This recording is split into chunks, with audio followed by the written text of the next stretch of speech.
La pratique du coaching professionnel est-elle reconnue d'un point de vue académique? Pensez à vous abonner à la chaîne YouTube du CIMAX. Bonjour Gabriel. Bonjour Christian, merci de ce temps que tu consacres pour que nous puissions échanger sur notre métier. Très bien. Alors aujourd'hui, la vidéo que nous proposons traite de la pratique du coaching. Est-ce qu'elle est reconnue d'un point de vue académique? Alors, tout métier connaît ses détracteurs. Le coaching professionnel n'échappe pas à cette règle. Il lui est parfois reproché de ne pas avoir de reconnaissance académique. Peux-tu nous éclairer sur le sujet? Oui, bien sûr. Si par reconnaissance académique nous évoquons les travaux de recherche effectués au niveau mondial, nous allons voir que nous sommes très largement fournis dans ce domaine depuis de nombreuses années.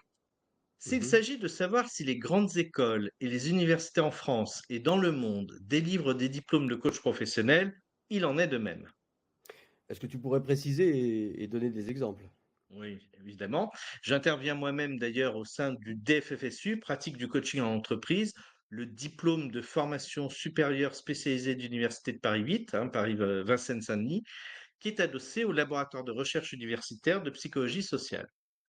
Mais il y a bien sûr bien d'autres diplômes délivrés par d'autres universités françaises de renom, comme avec mon confrère Thierry Chavel à Panthéon-Assas, Paris-Dauphine, cette dernière qui propose par exemple un excellent executive master sur la transformation des organisations publiques. Mhm. Bien sûr, tous ces diplômes sont validés par les conseils d'administration des universités elles-mêmes, bien sûr, qui sont composés d'enseignants-chercheurs. Je ne suis pas certain que ces universités apprécieraient que l'on considère que leurs enseignants et les travaux de recherche seraient non académiques. Je pense également que les grandes écoles comme HEC par exemple ou l'INSEAD qui délivrent elles-mêmes des diplômes de coaching professionnel seraient heureuses de se voir traitées de non académiques. Bon, c'est sans compter sur les excellentes écoles privées historiques aussi, qui sont dédiées à ce métier maintenant depuis plus de 30 ans. Enfin, Oui. il faut être un peu sérieux, quoi. Oui. Alors, là, tu évoques le monde de l'enseignement, de la recherche académique. Pourrais-tu nous citer quelques exemples et particulièrement de contributions au niveau des publications internationales?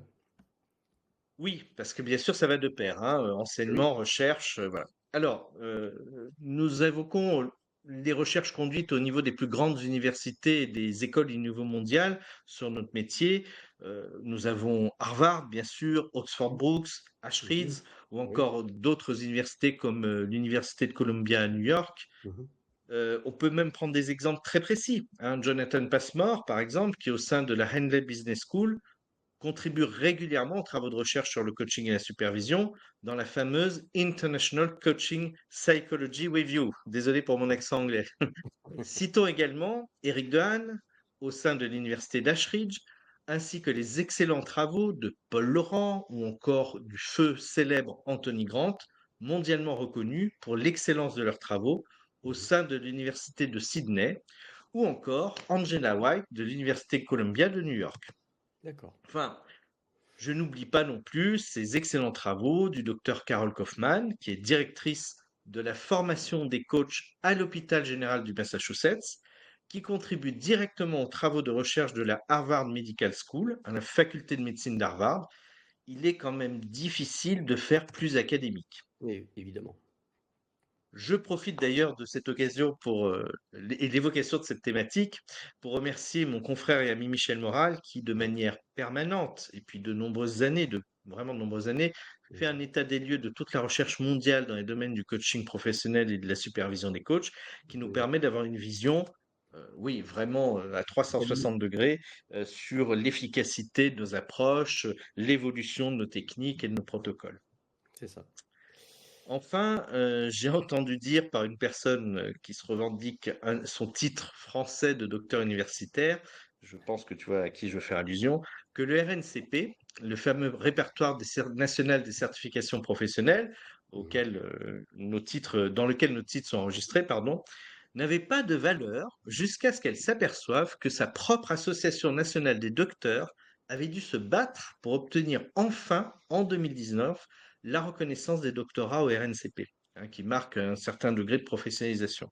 C'est dire que même les personnes se revendiquant de ce monde académique peuvent cumuler des méconnaissances assez béantes sur leur propre système et les encourager à affirmer pas mal d'âneries finalement.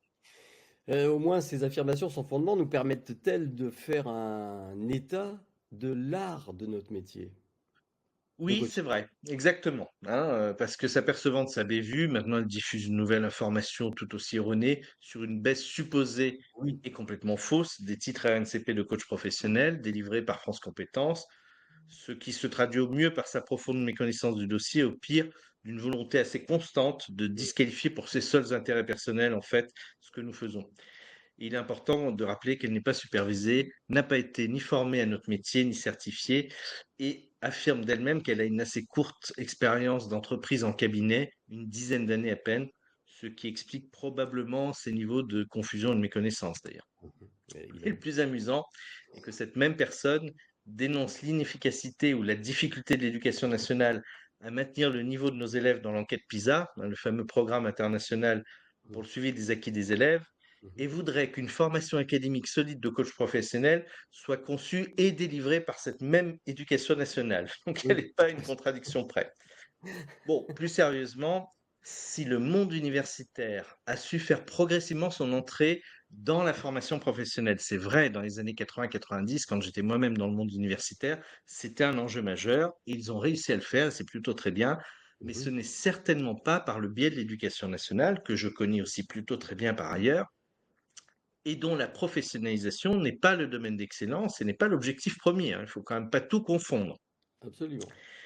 Et puis, Et depuis bien longtemps aussi, les formations professionnelles se sont appuyées dans tous les secteurs, tous métiers confondus, sur de solides réseaux d'écoles privées, sur de grandes écoles et aussi maintenant sur quelques pôles universitaires d'excellence et innovants. oui, mais là, tu évoques en fait également cette volonté de certains d'opposer des métiers différents mais complémentaires. Alors oui, il y a aussi ça. Donc, c'est-à-dire que il est de bon ton parfois d'opposer les coachs professionnels avec les professionnels de santé, comme s'il s'agissait des mêmes domaines, ou les coachs Oui, professionnels et les psychologues. Alors c'est vrai c'est qu'on peut ça, avoir un champ commun, c'est accompagner l'humain, mais c'est ça, enfin, euh, sauf s'il s'est formé à la psychologie, le coach professionnel n'est pas un psychologue. Et absolument, inversement, le psychologue, s'il ne s'est pas formé au coaching professionnel, n'est pas coach professionnel. c'est ça. Mais là encore, c'est complètement méconnaître notre métier, hein. De nombreux médecins, de nombreux psychologues, psychologues du travail et psychiatres, sans parler de tous les autres professionnels de santé, ou encore des traditionnels bataillons de DRH, de dirigeants et de managers qui Oui, viennent se former à notre métier. absolument. Ben, ces gens-là, ces médecins, ces psychologues, ces psychiatres, euh, peuvent se former au coaching et exerce souvent le coaching en complément ou de manière intériorisée, comme on a l'habitude de le dire, c'est-à-dire que la personne continue à être médecin, psychologue, psychiatre ou avocat, notaire, expert comptable dans notre domaine, et Mhm. va intégrer cette posture de coach à sa pratique pour faire son métier de manière très différente. Et ça Alors, fonctionne très bien. est-ce que tu aurais des exemples? Bien sûr, l'actuel responsable pédagogique de l'Académie du coaching est un médecin. D'accord. L'un des fondateurs de cette même école est un polytechnicien. Et une Ok. de mes excellentes consoeurs est à la fois psychiatre d'origine et elle Ah s'est oui. formée au coaching professionnel. Elle forme aussi au coaching professionnel. Voilà. Ok. Ok. Et Ok. tu as aussi, par exemple, le fondateur de l'Institut Repère, Jean-Luc Monsempès, est lui-même médecin. C'est peu dire que notre métier attire beaucoup de professionnels de santé et Oui. qu'ils y trouvent leur compte, puisque beaucoup aussi s'y installent, forment, montent des écoles, etc. Mhm. Et puis, les coachs professionnels ont d'ailleurs toujours eu ce souci d'orienter leurs clients vers un professionnel de santé. S'ils ont eu un doute, s'ils ont le sentiment que le client traverse une période très difficile et qu'il n'a pas encore fait ce pas d'aller voir un professionnel de santé, très souvent, un peu comme pourraient le faire les secouristes, tu sais, en premier secours pour la santé mentale, le coach va encourager le client à aller consulter un professionnel de santé. C'est ça. Et à l'inverse, on a des psychologues, moi qui m'ont déjà orienté plusieurs fois des clients de chez eux, alors pas du tout par un aspect de psychologie, mais parce qu'ils avaient aussi à côté de ça un sujet d'ordre professionnel qui pouvait euh, les, les inquiéter, les questionner, nécessiter de prendre du recul, et ils me les envoyaient et j'en ai accompagné sans aucune difficulté. C'est dire que nos deux univers, psychologue et coach, on se connaît maintenant de plus en plus, on sait à quel moment on peut passer la balle de l'un à l'autre, on se fait confiance et cela fonctionne très bien. Ce sont des métiers complémentaires. Voilà. Voilà. Alors, en résumé, La reconnaissance académique de la pratique du coaching est ancienne. Je crois que plus de 50 ans dans le monde anglo-saxon, 30 ans en France.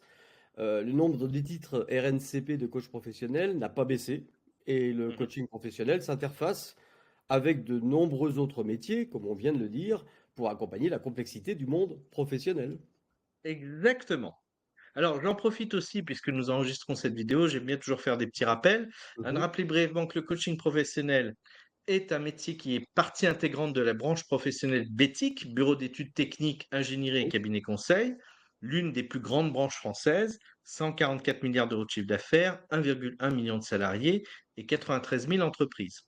Et que notre métier est représenté à travers le CIMAX, le syndicat interprofessionnel des métiers de l'accompagnement, du coaching et de la supervision, qui regroupe nos 5 organisations professionnelles, que sont la ICC Global, le MCC France, l'ICF France, PSF et SYMPAC, que je préside donc, syndicat que je préside pour une année en 2024, qui est une organisation donc représentative, membre de la Fédération Sinov, et donc reconnue par les services de l'État, les partenaires sociaux. Donc notre métier est pleinement institutionnalisé, il est régulé à plusieurs niveaux, notamment à travers une charte européenne de régulation qui a été signée avec l'Union européenne et nos grandes organisations professionnelles internationales. Eh bien, très bien, Gabriel. Cette clarification me semblait vraiment nécessaire. Elle donne confiance sur notre métier de coaching, mais autres aussi, superviseurs, etc. Je te remercie pour cette vidéo et puis on se retrouvera très certainement prochainement pour d'autres vidéos sur d'autres sujets. Merci, Gabriel. Merci beaucoup Christian et à bientôt. À bientôt.